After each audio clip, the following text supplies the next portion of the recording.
वो रिंग्स जिनका ऑर्डर कितना है, प्राइम है, वो क्या होंगी, हमेशा कम्यूटेटिव होंगी। यानी ये कम्यूटेटिव रिंग को चेक करने का आपके पास क्राइटेरिया भी है, ठीक है, कि रिंग का आपने ऑर्डर देखना है, ठीक है, कि रिंग का साइज कितना है, उसकी कार्डिनैलिटी कितनी है, उसके अंदर कितने एलिमेंट्स हैं। तो अगर उनकी तादाद आपके पास प्राइम आ जाती है तो हम इस रिजल्ट को यूज करके हमेशा कह देंगे ring of order P square, P prime number है, ठीक है, मे बी नॉन कम्यूटेटिव।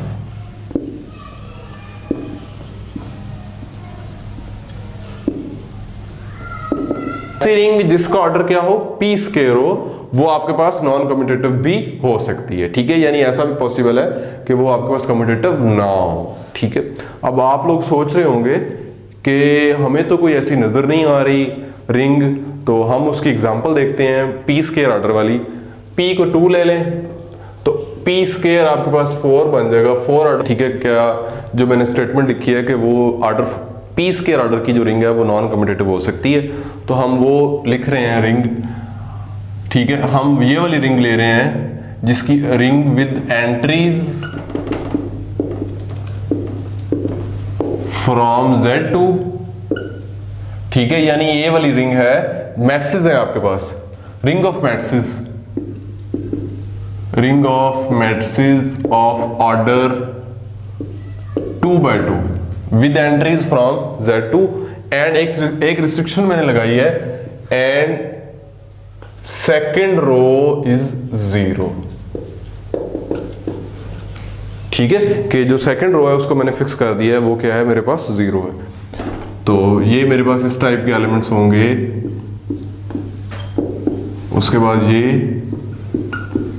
देन ये 0 1 0 0, उसके बाद 1 1 0 0, 4 ऑर्डर होगा इसका, ठीक है। मेरे पास यही 4 एंट्रीज हैं, ठीक है। अब मुझे ये डिस्कस करना है कि ये वाली जो रिंग है, ये आपके पास ऑर्डर इसका चूंकि प्राइम का स्क्वायर है तो ये नॉन कम्यूटेटिव है, तो मैं एलिमेंट्स को मल्टीप्लाई करके चेक कर लेता हूँ। इसको मल्टीप्लाई करके चेक करते हैं कि क्या ये रिंग हमारी कम्यूटेटिव है या नहीं है। तो मैं ये वाले 2 एलिमेंट्स ले रहा हूँ, ठीक है, इनको मैं लेफ्ट राइट से मल्टीप्लाई करूंगा, यानी एक एलिमेंट पहले लेफ्ट से, फिर उसको दूसरी दफा राइट पे रख के मल्टीप्लाई करेंगे। तो ये मेरे पास आ जाएगा 0, 1 को 0 से, फिर 0 को 0 से, एंड देन 1 को 1 से किया तो 1 आ गया, और यहाँ पे मेरे पास 3 बाकी 0 आ जाएंगे। उसके बाद मैं 0 1 0 0 को पहले लिख रहा हूँ, 1 0 0 को बाद में लिख रहा हूँ। तो ये देखिए मेरे पास क्या आ गया, 0, ठीक है, और ये कॉलम ठीक हो गया, उसके बाद 0 आ गया, फिर 0 आ गया, और यहाँ फिर 0 है। मैंने इन 2 एलिमेंट्स को मल्टीप्लाई किया है तो ये वाला मैट्रिक्स आ रहा है, इन 2 को किया तो ये वाला आ रहा है। इसका मतलब है ये जो दोनों मैट्रिक्स हैं ये आपस में कम्यूट नहीं कर रहे, ठीक है। सो ये आपकी रिंग जो है ये नॉन कम्यूटेटिव रिंग है। तो जो बात मैंने की थी कि ring of order P square जो है वो मे बी नॉन कम्यूटेटिव, यानी वो कम्यूटेटिव होना उसके लिए जरूरी नहीं है, वो नॉन कम्यूटेटिव भी हो सकती है।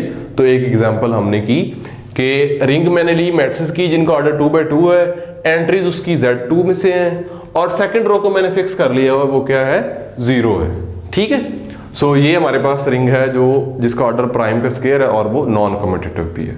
हमारे पास कि हमने देखा कि अगर रिंग का ऑर्डर पी स्क्वायर है तो जरूरी नहीं है कि वो कम्यूटेटिव हो, लेकिन एक रिंग हमारे पास ऑर्डर पी स्क्वायर की कम्यूटेटिव बन भी सकती है। वो कब बनेगी, अगर आपके पास रिंग विद यूनिटी हो, ring with unity of order P square is commutative.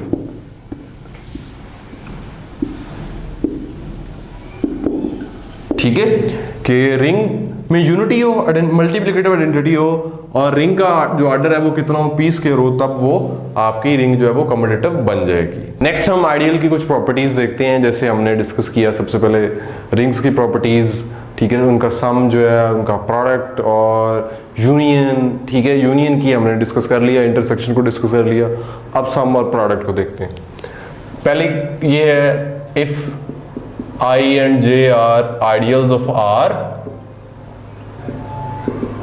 then जो इनका सम होगा I plus J वो भी एक आइडियल होगा R का। ठीक है। अगर आई और जे आइडियल्स हैं रिंग के तो उनका सम भी आइडियल होगा आर का। सेकंड, इनका प्रोडक्ट भी आई जे जो है ये भी आइडियल होगा आर का। ठीक है, यानी जो मैंने आपको बताई कौन कौन से होंगे, एक आई इंटरसेक्शन जे, एक आई प्लस जे और एक आई जे। ये वाले तो मैंने आपको तीनों बता दिए कि ये हमेशा आइडियल्स होंगे।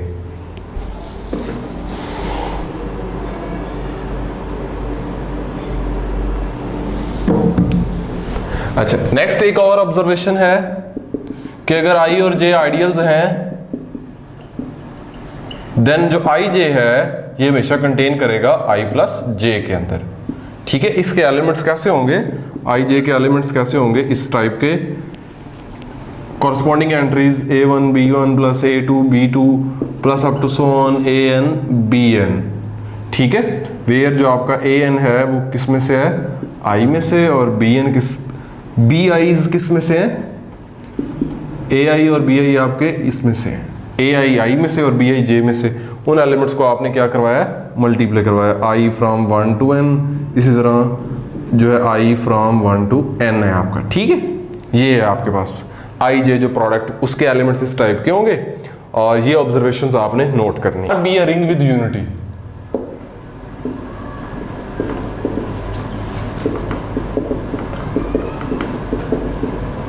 यूनिटी आई आइडियल है।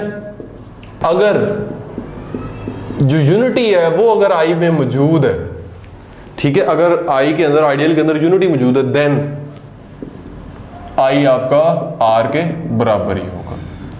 ठीक है, यानी आपको ये जो आई है ये आपका इम्प्रॉपर आइडियल बन जाएगा, ट्रिवियल आइडियल बन जाएगा। ठीक है, 1 अगर आई में है तो फिर आई आपका किसके बराबर होगा, आर के बराबर होगा। ऑब्जर्वेशन है हमारे पास कि जो सेंटर ऑफ रिंग है Z ऑफ R जो है, ये सब रिंग तो R की होती है, लेकिन ये आइडियल, इसका आइडियल होना R का वो जरूरी नहीं है। Need not to be an ideal of R।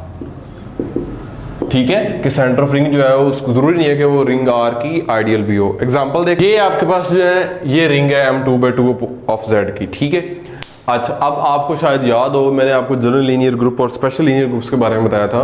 General linear groups का सेंटर मैंने आपको बताया था कौन से मैट्रिक्स होते हैं, स्केलर मैट्रिक्स होते हैं। तो यहाँ पे भी रिंग में भी उसका सेंटर वही स्केलर मैट्रिक्स है, यानी उसके जो इसका रिंग, इसका सेंटर होगा उसमें एलिमेंट्स इस टाइप के होंगे, A0 0 A, where A belongs to Z। ठीक है, ये सेंटर में इस टाइप के एलिमेंट्स होंगे, जो सेंटर होगा ना रिंग का। ठीक है, वो इस टाइप का होगा।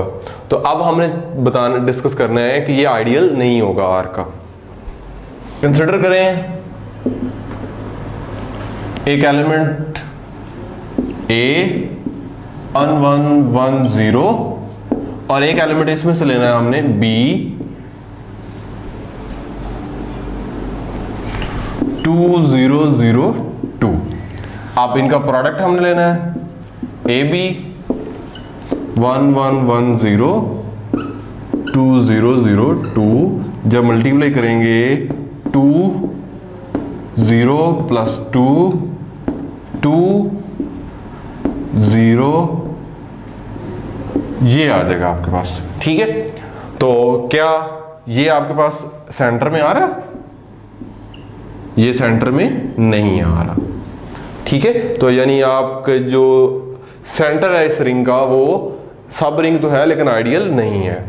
ठीक है, तो जो मैंने ऑब्जर्वेशन लिखी थी उसकी काउंटर एग्जांपल हमने देख ली हुई है। डेफिनेशन है ideal generated by a subset.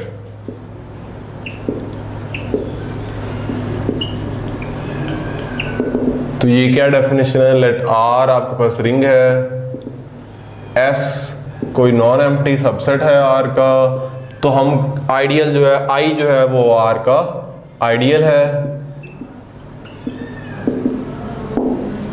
Then हम कहेंगे कि आई जो है वो जनरेट हो रहा है इससे अगर, पहली बात ये है कि एस आई का सबसेट हो, एंड दूसरी क्या चीज है, अगर if J is any ideal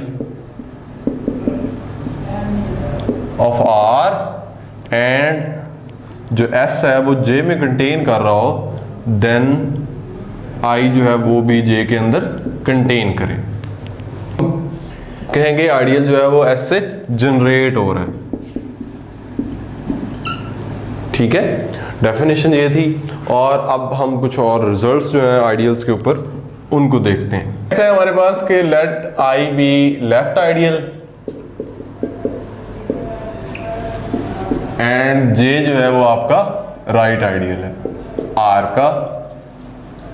then जो आई जे है प्रोडक्ट आई जे जो है ये आपका हमेशा आइडियल होगा।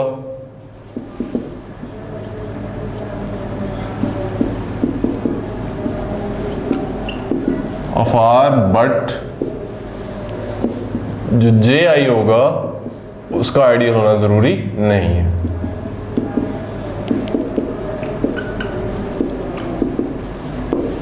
आई को A B 0 0, A B belongs to G, ये लेफ्ट आइडियल है ऑफ m2/2 ऑफ z का। और J A B 0 0, A B belongs to z, ये राइट आइडियल है आर का। आई लेफ्ट आइडियल है और जे आपका राइट आइडियल है। आप चेक करना चाहें तो चेक कर सकते हैं इस रिंग का। ठीक है, तो अब हमने बनाना है जे आई जो है वो आइडियल आर का होना उसका जरूरी नहीं है।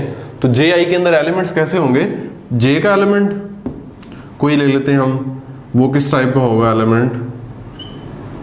सपोज दैट मैं एक एलिमेंट ले रहा हूं, यही सी डी 0 0, और आई के अंदर एलिमेंट कैसे हैं? इस टाइप के। मैं ऐसे ले लेता हूं, ठीक है, बी को इंटीजर भी ले सकते हैं। तो ये मेरे पास बनेंगी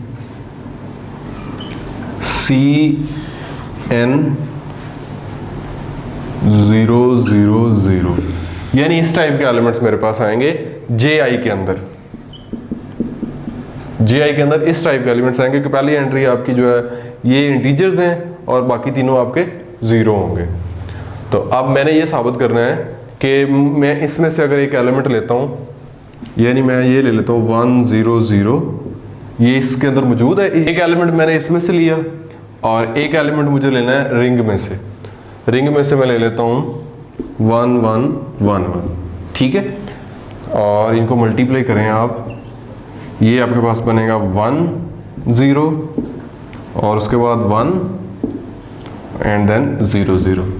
तो ये वाला एलिमेंट जो है ये तो है ही नहीं जे आई के अंदर, क्योंकि जे आई के अंदर एलिमेंट्स कैसे हैं कि ये एक इंटीजर है, ठीक है, इधर इंटीजर्स हो और ये तीनों क्या हो, जीरो हो। तो ये दो 0 0 आ रहे हैं और ये दो 1 1 आ रहे हैं। यहाँ पे जीरो आ ही नहीं रहा और यहाँ पे जीरो नहीं आ रहा। इसका मतलब ये है कि ये जो एलिमेंट है ये इस टाइप का तो है ही नहीं, तो जे आई के अंदर एलिमेंट बिलोंग ही नहीं कर रहा। तो जे आई आपका, अब रिंग का मैंने एलिमेंट लिया है राइट साइड पे, यानी यहां से मैंने ये चेक किया कि जे आई जो है वो राइट आइडियल नहीं है। अगर मैं इसी को लेफ्ट से भी मल्टीप्लाई कर लूं,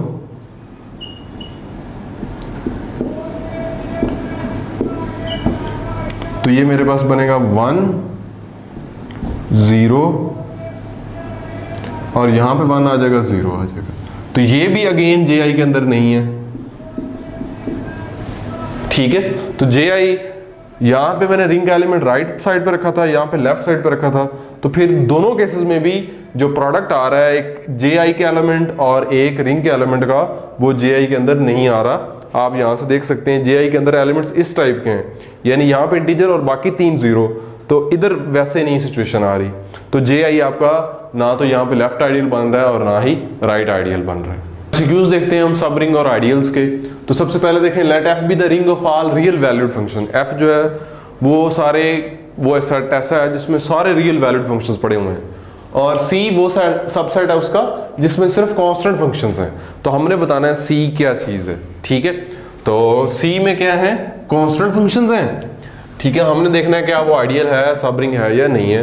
अच्छा, अगर एफ ऑफ एक्स में लेता हूं रिंग में से एफ में से और जी ऑफ एक्स में लेता हूं सी में से, तो F of x dot G of x क्या होगा, ये चूंकि डेफिनेशन क्या प्रोडक्ट वाली है ना इसके अलग अलग, तो ये एफ ऑफ एक्स मेरे पास कोई और ऐसा फंक्शन है जो कांस्टेंट फंक्शन के अलावा है, यानी एफ ऑफ एक्स मेरे पास कुछ एफ ऑफ एक्स का जो जवाब आएगा मेरे पास वो कांस्टेंट ही आएगा, कुछ और आएगा। जी ऑफ एक्स तो कांस्टेंट है, तो constant into some non constant, तो ये जो अगेन आपके पास आंसर बनेगा ना, ये एक कांस्टेंट फंक्शन नहीं बनेगा, ठीक है, ये कांस्टेंट फंक्शन नहीं बनेगा। तो इसका मतलब है ये सेट सी में नहीं जाएगा, क्योंकि f हमारा कांस्टेंट फंक्शन नहीं है। यानी suppose that f of x मेरा x है और g ऑफ x मेरा 2 है, तो मैं f of x dot g of x करूंगा तो ये 2x बन जाएगा और ये कांस्टेंट फंक्शन नहीं है, ठीक है। तो ये इसका मतलब आइडियल नहीं बना, सब रिंग होगी ये, ठीक है, कोई इशू नहीं है, आप इजीली इसको वेरीफाई कर सकते हैं कि ये सब रिंग है और ये भी क्रॉस होगी। ऑप्शन ट्रू कौन सी है? सब रिंग वाली है। नेक्स्ट देखें, number of ideals of Z13 are, तो जो ZP है ये चूंकि P प्राइम है, P13 है, ZP आपको पता है फील्ड होती है, ठीक है, और ये बात आपने याद रखनी है, a field has only trivial ideals, कि फील्ड के पास सिर्फ ट्रिवियल आइडियल्स होते हैं, ठीक है। वो कौन कौन से हैं? 0 और R, यानी 2 हैं, उनकी तादाद कितनी है? 2 है। नेक्स्ट देखें, F वही ring real valid functions, N वो वाला सबसेट है जिसमें ये वाले फंक्शंस हैं कि उनको अगर 2 पे अप्लाई करें तो जवाब क्या है, इमेज क्या है? 0 है। करना है क्या ये आइडियल है, सब रिंग है या नहीं है, तो मैं आइडियल के लिए इसको चेक कर लेता हूँ। क्या करते हैं जी, f ऑफ x मुझे दो फंक्शंस को मल्टीप्लाई करना है, f डॉट g ऑफ 2, ठीक है। f जो है वो कैपिटल F में से होगा, g जो है वो इस रिंग में से होगा, n में से, सबसेट में से, तो ये मेरे पास आ जाएगा f of 2 dot g of 2, और g ऑफ 2 चूंकि 0 है तो ये क्या आ जाएगा? 0 आ जाएगा। तो यानी ये जो प्रोडक्ट है ये किस में चला गया? n के अंदर चला गया, ठीक है। और f माइनस जी ऑफ 2 जब मैं कैलकुलेट करूंगा तो ये मेरे पास आ जाएगा f of 2 minus G of 2, और f ऑफ 2 भी 0 होगा, g ऑफ 2 भी 0 होगा, तो ये 0 आ गया, तो ये भी किस में चला गया? n के अंदर चला गया। तो आइडियल टेस्ट जो है जिसके अकॉर्डिंग आपने चेक करना होता है जस्ट अंडर सब्ट्रैक्शन और अंडर मल्टीप्लिकेशन, वो आपने चेक कर लिया तो ये आपका आइडियल बन गया। अगर आइडियल है तो फिर सब रिंग तो ऑब्वियसली है। नेक्स्ट देखिए, ए और बी आइडियल्स हैं, then which is also an ideal of R. A और बी अगर दो आइडियल्स हो तो हमें पता है जी उनका इंटरसेक्शन हमेशा आइडियल होता है, यूनियन का आइडियल होना जरूरी नहीं है, और आइडियल्स का सम जो है वो भी एक आइडियल ही होता है। सो ये दोनों ट्रू हैं तो बोथ ए एंड बी आपकी ट्रू ऑप्शन होगी। नेक्स्ट देखें, सब रिंग कौन सी नहीं है? Z आपको पता है R की सब रिंग है, E set of even integers Z की सब रिंग है, Q R की सब रिंग है। ऑड इंटीजर्स तो रिंग ही नहीं बनाते, ये तो अंडर एडिशन क्लोज ही नहीं है, ठीक है। सो ये आपकी सब रिंग बन ही नहीं सकती। सो आपकी ट्रू ऑप्शन फिर क्या होगी? D होगी। MCQs, if U is an ideal और 1 जो है वो U के अंदर शामिल है, तो हमने रिजल्ट डिस्कस किया था, अगर आइडियल के अंदर यूनिटी हो तो वो जो आइडियल है वो R के बराबर होता है, तो B आपकी ट्रू ऑप्शन होगी। टू आइडियल्स हैं रिंग के और हमने बताना है कौन सा ट्रू नहीं है। तो फर्स्ट ऑप्शन देखें, I1 union I2 is an ideal of R, ये ट्रू नहीं होता आपको पता है, तो हमारी ट्रू ऑप्शन ये वाली होगी। I1 इंटरसेक्शन I2 आइडियल होता है, I1 प्लस I2 आइडियल होता है, I1 I2 ये भी आइडियल होता है, ठीक है, ये हमने डिस्कस किए हुए हैं। उसके बाद सेंटर ऑफ डिवीजन रिंग, तो ये मैंने जब आपको सेंटर ऑफ रिंग का बताया उसके साथ आपको बताया था कि सेंटर ऑफ रिंग हमेशा सब रिंग होती है आर की, और ये अगर रिंग आपकी डिवीजन रिंग है तो सेंटर ऑफ रिंग जो है वो आपके पास हमेशा क्या होगा? फील्ड होगा, तो डी आपकी ट्रू ऑप्शन। नेक्स्ट देखें जी, which of the following is true? Uh sub ring of commutative ring may be non commutative, कि एक कम्यूटेटिव रिंग है उसकी सब रिंग नॉन कम्यूटेटिव हो सकती है? बिल्कुल भी नहीं हो सकती, ठीक है, क्योंकि रिंग कम्यूटेटिव है तो सब एलिमेंट्स जो है under multiplication commutative law hold करता है, तो सबसेट में भी होल्ड करेगा।